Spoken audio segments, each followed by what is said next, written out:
It's April 1975. Vietnam is engulfed in the chaos of war, and a massive race against time has begun as thousands of orphans are airlifted out of the country. Operation Babylift not only captured hearts, but also sparked controversy as people questioned whether these children were truly orphans or had simply been ripped from their parents' loving arms, never to be returned.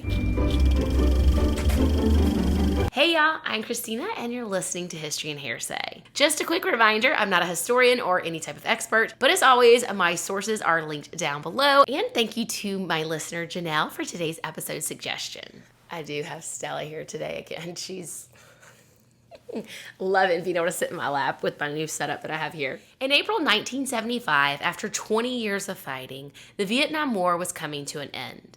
Communist North Vietnam was quickly overtaking the South, and as the fall of Saigon drew near, hundreds of thousands of Vietnamese people were forced to flee their homes. Mothers of children who had been fathered by American GIs were especially fearful. They worried about how the North Vietnamese army would treat their biracial children once the South fell. Some mothers had heard horrific stories of what it was done to children, and they expressed concerns that their children would be among those who were tortured or even killed. Although American troops had officially withdrawn from Vietnam in 1973 after the Paris Peace Accords, the South Vietnamese ambassador to the United Nations urgently asked for help, especially for orphans still in Saigon. Food was running low and chaos was spreading. Several nonprofit groups and unauthorized private flights started trying to evacuate children who were presumably orphans from the war zone. On April 2nd, a commercial airline, World Airways, flew 54 children out of Saigon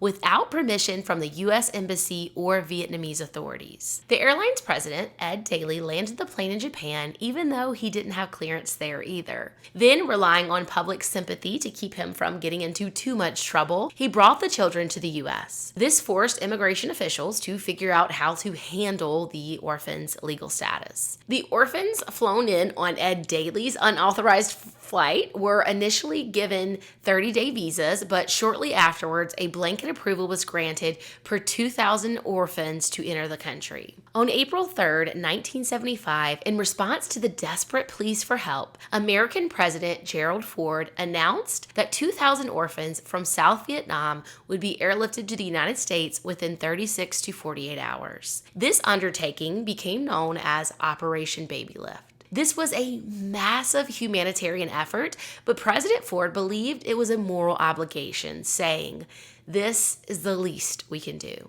Operation Babylift was managed by the Military Airlift Command, or MAC for short. MAC was an experienced organization that typically handled non-combatant evacuations. They accomplished this by using both military and commercial planes to carry civilians out of war zones. However, the chain of command for this particular mission was long and complicated. At the top, you had the U.S. State Department, then you had the Department of Defense, the Joint Chiefs of Staff, then MAC, and then finally you had the individual commanders who were in charge of the actual flights. Of course, all of this bureaucracy made things even more challenging than they already were. For example, even after President Ford's public announcement on April 3rd, no official written records had been given. Still, the Joint Chiefs of Staff told commanders that they were authorized to start. The director of logistics approved the first 2 MAC flights, but said that any further missions would need authorization from the State Department and Pacific Command. Immediately following the president's April 3rd announcements, the U.S. military and adoption agencies such as Catholic Relief Services, Friends for All Children, and Migration and Refugee Services began working together. So during this time, there were transport aircraft coming into Saigon every day bringing military supplies. These planes would then fly back to the United States completely empty. So the thought process was that these planes could carry the orphans out on their returning flights. General Paul Carleton authorized the use of a C-5A Galaxy military transport plane to begin the evacuations immediately. The plane had 73 seats in the upper deck and a large cargo bay perfect for transporting many children and their caretakers. Now, they said perfect. I personally wouldn't call it perfect because there weren't any seats in the cargo plane, but if by perfect you simply mean they could cram a lot of people onto the plane, then yeah, It was perfect because the C-5A was one of the largest planes in the world at the time, with a cargo hold that was wide enough to carry tanks and tall enough to carry buses. However, the C-5A already had known structural issues. Its wings were prone to cracking, and because of these concerns, General Carleton decided that only the first flight would use C-5A. Later missions would use the smaller, more reliable C-141 planes. So, with all of this established, the first official Operation Babylift flight departed on April 4th, 1975, carrying 228 children, which may or may not have been orphans. We'll talk more about that in a bit.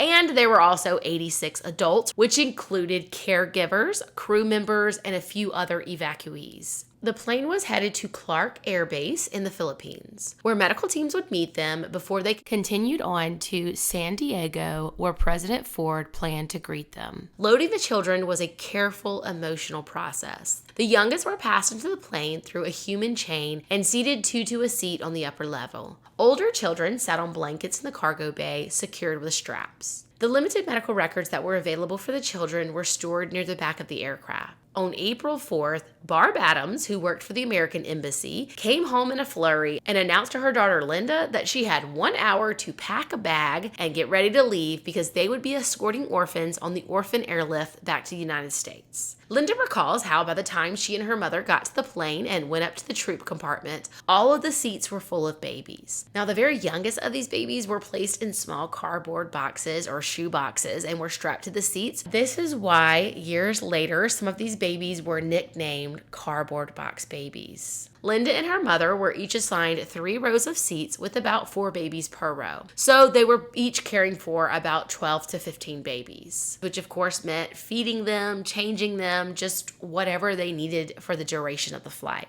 Down in the cargo area below, other adults from the American Embassy were keeping an eye on the 102 older children. Because of the chaos of the entire situation, the flight was 5 hours behind schedule. Captain Dennis Bud Trainer was in charge of that first flight and was ready to get in the air. He ordered the doors closed. Linda remembers that the plane had to take off at a very steep angle in order to get out of missile range as quickly as possible. And she and her mother Barb did not have seats because they were all taken up with babies, and so they had been instructed to kneel down between the rows of seats for takeoff. The flight to Clark Air Force Base was 2.5 hours long. They would load up with supplies and continue on for the rest of the journey. When they reached their final destinations, the plan was that these orphans would be placed for adoption with adoption agencies in North America and Australia. However, just 12 minutes after takeoff, there was a loud bang as disaster struck. While flying over the South China Sea, the rear cargo door suddenly blew open, causing a violent decompression that scattered debris throughout the cargo hold. Linda looked out the window and saw the ocean. She looked over at her mother and said,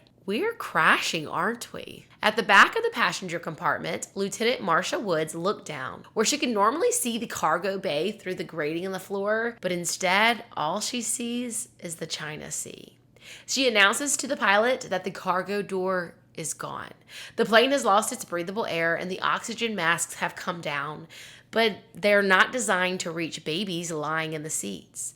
And in the cargo hold, where the older children were, there were no oxygen masks to fall from the ceiling. All they had were a few portable masks to share. At this point, oxygen levels were dangerously low, and as you can imagine, it was pure chaos. Captain Trainer had no other option but to turn back to Saigon. But his immediate top priority was to get the plane down to 10,000 feet so that everyone could breathe. To begin his descent, Captain Trainer reaches maximum speed and then pulls back on the yoke. But nothing happens. The plane just kept going faster and faster, diving straight for the ground. When Sergeant Ray Seneger realized that the plane was going down, he rushed to the cockpit to speak to the captain, who then sent him down to the cargo department to see how bad the situation was. When Ray gets down to the cargo compartment, he is met with complete chaos, which I'm sure is not surprising. Everyone's completely terrified. So Ray has to crawl over people who were huddled up on the floor to reach the huge gaping hole in the back of the plane. As he gets closer to where the doors used to be, he sees the control cables all just dangling in the breeze. They're flopping around, squirting hydraulic acid. That's something different. Squirting hydraulic fuel everywhere. He said the cables just looked like spaghetti noodles flopping in the breeze. Of course, hydraulic fuel helps the crew move the massive control surfaces on the plane, things like the rudder and elevator at the back and the flaps on the wings. At this point, 2 of the 4 hydraulic tanks are already empty. Both pilots are up in the cockpit, pulling on their yokes, trying to pull the nose up and slow the plane down, but still nothing is happening. So, of course, Ray has just discovered the reason why their controls aren't working, and he reports this back to the captain and says the situation is much more dire than they originally realized, and the hydraulic lines are cut, which I'm sure the pilots had probably figured out for themselves at this point since their controls weren't working. But with this information confirmed, they were able to report the emergency to the base and explain more of what was actually happening. Linda and Barb, along with probably everyone else on the plane, really wanted to know what was going on, but since this wasn't a commercial airline flight, there was no one coming over the PA system and updating the passengers. So Linda and Barb simply put all of their focus into taking care of the babies, whom I can only imagine had to have been screaming their heads off at this point. Captain Trainer is pulling out all of his tricks, and he manages to get the plane leveled off. But then it starts climbing again. As the nose pulls up, Captain Trainer once again relaxes the yoke, but again, that does nothing, and the plane continues to climb until it's practically going straight up. He realizes that if he doesn't do something quickly, the plane is going to stall and fall right out of the sky. And so in desperation, he dips one wing in an attempt to get the nose of the plane to come back down.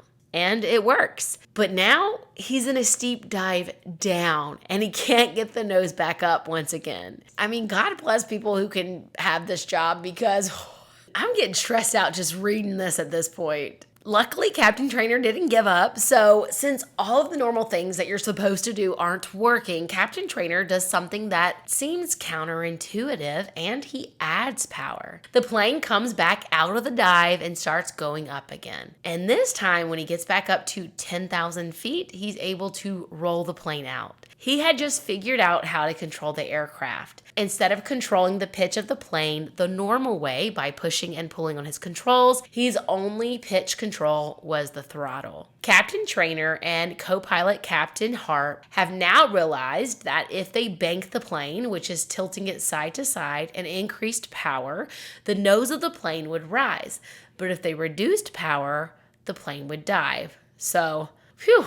Once again, they seem to be out of the woods. The plane is at 10,000 feet. Everyone can breathe again, and using this delicate balance between power and roll, they turned the plane back toward the runway. Captain Trainer says that he positioned the plane much like you would a glider. So as they are coming in for the landing, Linda and her mother start trying to decide what position they should get in to brace for landing, because as you know, they didn't have any seats on this roller coaster ride. Linda was working with children on the opposite side of the aisle from Barb, who then called her daughter over to her so that they could brace for impact together. In the final turn to the runway, when Captain Trainer banked the plane, the nose suddenly dropped, and he had to once again level out the wings so that he had enough lift so that the nose didn't keep descending, which meant he couldn't complete his turn. He now can't land where he initially planned to, so he sees an open field that looks like a good place to land. However, at just 50 feet above the ground, the engines idle and the aircraft crash landed into a rice paddy. At this point, everyone was thinking that they were goners. In their head, or maybe even out loud, they were saying goodbye to their families.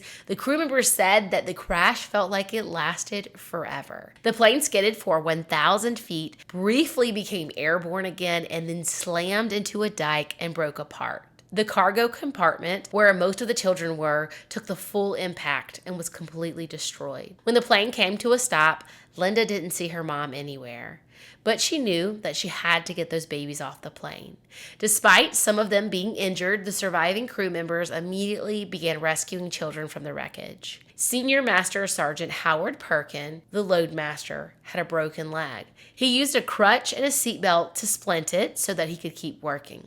2 flight nurses, one with a broken leg and another with a broken collarbone, helped carry children to rescue helicopters, which arrived within 5 minutes of the crash. Linda was uninjured, and so she worked as quickly as possible to help save the babies and didn't even really bother looking for her mother because she had been assured that Barb was okay and they were to meet at the hospital. When Linda took her last load of babies into the helicopter, she went with them to the hospital to wait for her mother as she had been instructed. They had been lucky to be in the upper deck, as almost everyone in the cargo area had been killed instantly when the plane had slammed down that second time. Only 8 people from that section had survived. Linda took a seat at the hospital to wait for her mother to arrive. As she was waiting, someone came up to her and told her that her mother had not made it. Apparently, when she had come over to her mother's side of the plane, Linda had sat down right as the plane hit the ground, and that was the last time that she had seen her mother. It sounds as though Barb may have flew forward somewhere when the plane hit the ground. This crash was one of the largest loss of life in U.S. military aviation history. Out of the more than 300 people on board, roughly 150 people died. Now, I've seen numbers that said as low as 138 and numbers that said as high as 154. So it was somewhere in that range, but we do know that half of those that died were children. There were 78 orphans, 35 out of the 36 members of the DAO office died, 11 U.S. Air Force personnel, and 3 civilian family members. All the paperwork documenting the identities of the orphans had been destroyed. For many survivors, any date of their births, family members' names, or biological relatives were lost forever. Some of the children who died in the crash were never identified. Pretty quickly after the crash, Vietnamese locals scavenged the wreckage, stripping parts, which included things like communication and avionics equipment. One U.S. investigator described arriving to find 400 to 500 people walking away from the aircraft carrying parts. Many of the stolen parts and pieces were critical to being able to do an investigation into what had caused this crash, and so the U.S. government ended up paying locals to return the stolen items. They were trying to recover as much as possible, and by this way, they were able to get some of those items back. The U.S. Navy was also able to recover several things from the sea, which included the flight recorder and the cargo ramp, as well as other parts. Immediately after the crash, some speculated that maybe there had been a bomb on board that had caused that loud explosion. However, there was no evidence of anything like that. But while they were investigating what actually happened, the government wanted to make sure that this wasn't going to be an issue that was going to keep happening because there were plenty of other C-5s that were in service at that time. So while going through their records, investigators discovered that the rear cargo door locks had been replaced before the flight, and that it was these replacement parts that had failed, which is what caused the door to blow open mid-air, leading to the explosive decompression. Investigators determined that there was an error in the way that the replacement locks had been installed, which is what had led to their failure. They were also able to determine that when the cargo door exploded from the plane, that is what had sheared off those hydraulic cables. It had also damaged part of the tail of the plane. As a result of the investigation, a new system was developed where steel pins would slip into these locks, and these pins would not go in place if the system had not been rigged properly. And so they were able to ensure that this type of thing would not happen again in the future. I'll link a documentary down below for you guys that goes over more of the nitty-gritty details of how investigators were able to discover everything that happened if you guys are interested to learn more. But ultimately, this crash resulted in multiple lawsuits against Lockheed Aircraft Corporation. In 1982, Lockheed settled for $13.5 million for 45 injured orphans that had been adopted into the U.S. In 1984, another $19.7 million was awarded to injured orphans living outside the U.S. And in 1986, $10 million was awarded to the families of 76 orphans who had died. Captain Trainer and Harp were awarded the Air Force Cross for their bravery in attempting to save the aircraft and its passengers. As tragic as this all was, the fact that so many people on board did survive was obviously thanks to the quick actions of Captains Trainer and Harp. As news of the crash drew global attention to the vulnerable orphans of South Vietnam, adoption agencies were overwhelmed with the amount of people offering to take children in. A total free number was set up in Washington, D.C. to handle adoption inquiries. And reports say that at times, more than 1,000 calls per minute were being turned away by busy signals. Now, the fact that Operation Babylift started out with such a terrible disaster was a huge embarrassment to President Ford. And as you can imagine, he received a lot of scrutiny over this, but this did not stop the operation from continuing, as over the next month, flights continued to evacuate children from Vietnam. Nurse Joyce Harrington, who was a caregiver on one of the later flights on a Boeing 747, said, "We had 409 orphans on board. 300 of them were under 18 months old. They were in bassinets on seats, under seats, even in the aisles. When I started to nod off while feeding a baby, someone would gently wake me. There were still many more that needed attention." Some of these children were so malnourished, having just come from such terrible conditions, that some of the crew commented that children who were said to be as old as 18 months appeared to only be 4 or 5 months old. There were a lot of challenges along the way as adult chaperones tried to make the transition as easy as possible for the children. In addition to things you would expect from babies and young children who were ripped away from everything they'd ever known and placed on airplanes, such as lots of crying and getting air sickness, there were cultural challenges as well. Some of the older children were afraid to use the enclosed toilets or scared of the dark, so extra latrines and lights were added to the planes. The children were flown from Saigon to Clark Air Force Base in the Philippines, then to Hawaii, and finally to California. At each stop, they needed care and attention.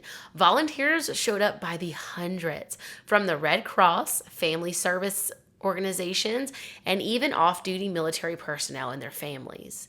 They passed out juices and cookies, comforted the children, and offered whatever help they could. But there was another thing that was not considered, and that was that these children were used to eating rice-based diets, and they were being fed meat and foods that their stomachs weren't normally used to. Also, at each stop along the way, the supplies were being reloaded into the planes for the babies, and they were constantly getting different brands of formulas. And so this constant change in formula and the diet change for these babies and children caused them to develop diarrhea and other digestive issues. One of the ladies talked about how paper diapers in the 1970s were not what they are today, so there were a lot of blowouts that had to be attended to. These poor children were malnourished, sick, and emotionally distressed, but on every leg of the journey, the children were greeted with smiles and medical support from those who were trying to help in any way they could.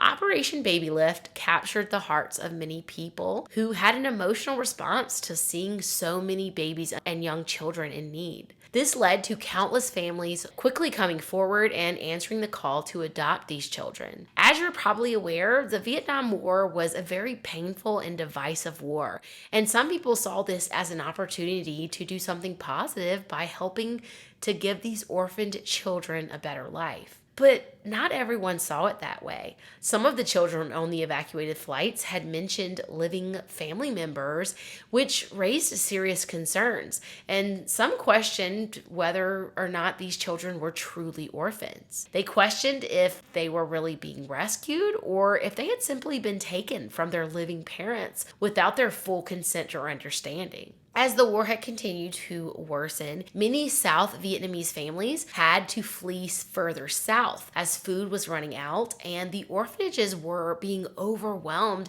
In some cases, parents were leaving their children in the orphanages simply because they couldn't feed them, and so they were hoping that by surrendering them to the orphanages, they would be fed and then they could come back and get them later. Orphanage staff, desperate to protect the children, were quick to accept offers to relocate them abroad to countries like the United States, Canada, Australia, and France. And in the chaos of war, the proper paperwork was often incomplete or missing altogether.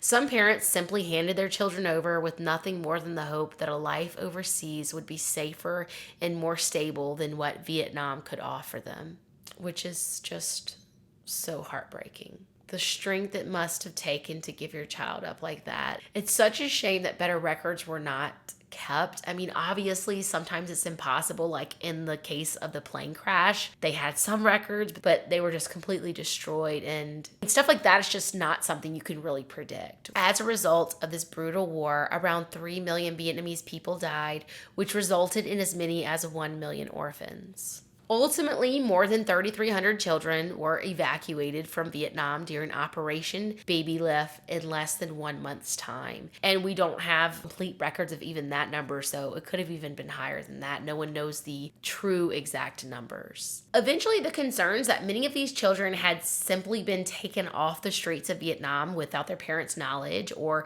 taken from an orphanage that their parents had placed them in as a temporary measure, led to a class action lawsuit filed in the Midwest against the U.S. government and several adoption agencies. The lawsuit claimed that some of the children weren't actually orphans and had been illegally taken from their families and homeland. The plaintiffs argued that the children should be returned to their biological parents. The class action lawsuit was dismissed because the judge felt that each child's individual case should be handled separately, and many families took this opportunity to file separate lawsuits. Some of these Vietnamese parents, the ones who had believed they were placing their children only in temporary care during wartime, not giving them up forever, were able to later travel to the United States in hopes of finding and reclaiming their children. Now, some of the adoptive parents were understanding and voluntarily reunited children with their birth families, but others felt that it was unfair to treat adoption like it was something temporary, especially after they had been raising these children in what they believed to be their permanent homes. Chris Norlund was one of the babies evacuated from Saigon on the first flight out on Operation Babylift.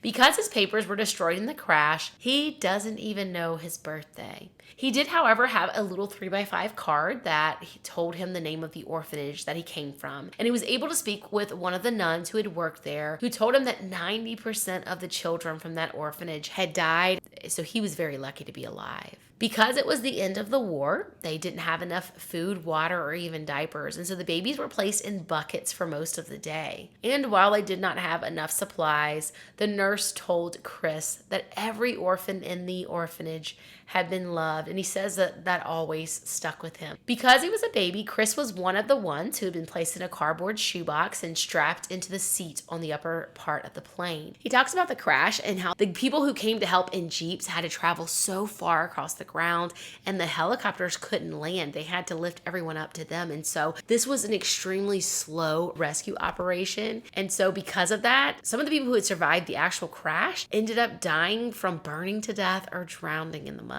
Chris also talks about how when he arrived in America, he was without a country. South Vietnam didn't exist anymore, and he was not made a citizen of the United States. And since he had no paperwork, it was difficult to prove he existed at all. After living in the USA for 7 years, Chris was eligible to apply for citizenship. He said that he had to miss school for his court date to become a citizen, and when he came back to school and his teacher asked him what he had done, he said, "I became an American." He remembers how one little girl in his class went up to the front of the room and gave him a welcome to America speech, and then all the rest of the kids in his class all made him welcome to America cards. Chris says this is what America is to him. After the events of September 11th, 2001, Chris joined the United States Navy to become a pilot. Now, Chris seems to have mixed emotions because obviously he's gone through a lot, and he expressed how people told him all the time how lucky he was to be in America and how they talked down about all other countries, and they really made him feel like he was from a bad place, and it made him feel ashamed. But once he was in the military, others who had served there during the war began telling him about how beautiful Vietnam was, and they would ask him all the time if he wanted to go back and visit his homeland. He said he always felt that it was just too far away. However, as the years passed, he went on to get married to a woman who was a Korean national. And when he went to visit her family in Korea, he was finally close enough to Vietnam that he felt it made sense to make the trip. Chris said that he immediately fell in love with the country. He loved how beautiful it was and seeing people who looked like him. He arrived at the airport, which was the same one his plane had left from, and he was filled with emotion. He was able to go to the area where his orphanage was, and he said that there was a little bit of hope that maybe he could find his family because sometimes these places had books with records. But unfortunately, the orphanage he had come from had since closed. There was no office and no book.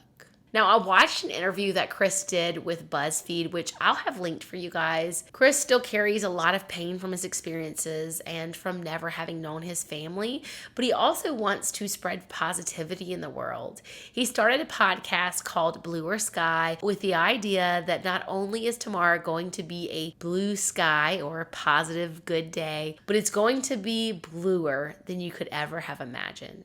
Chris said that his life experiences have taught him to never look down on anyone, especially for where they've come from. Oh my goodness, I can't believe I almost missed this, you guys. I have an update. I went on the internet when I was editing looking for a picture of Chris to share, and I found that he has a YouTube channel where he announced last year that he found his family. Now, this is a photo of his mom and dad, and he discovered that he has 8 siblings. So this is a photo towards the end of the war, and he's the baby that his mother is holding. So he has 4 older siblings, and then his parents went on to have 4 more after him. So 4 older siblings and 4 younger siblings. I'll link his video with the announcement and more details, but I just had to include that update because I was feeling so sad for him, and I'm so excited to have found a happy update. Aune was a 30-year-old Air Force flight nurse when she became part of Operation Babylift.